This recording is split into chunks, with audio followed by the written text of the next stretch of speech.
for the inside game and the aggression of Jonathan Ikenda. Oh, there's a great left uppercut.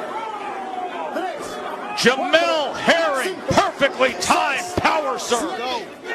And Ware said he did that, but he doesn't believe it. From Nelson. By the way, we mentioned the fact that the clash of heads opened up a cut. You see him pawing, and it looks like there's now a second cut that actually is on the eye. The cut to the outside, the more innocuous. There's a good right hand from Nelson, as now he ramps things up, seeing his own blood at Nelson here in the first half of this sixth round. And there's a left hand that sends him back. Wobbly legs for Ware. Wobbly legs, circling on the outside, gets sent back.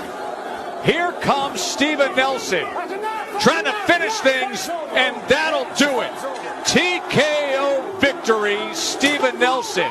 And maybe that second cut brought him.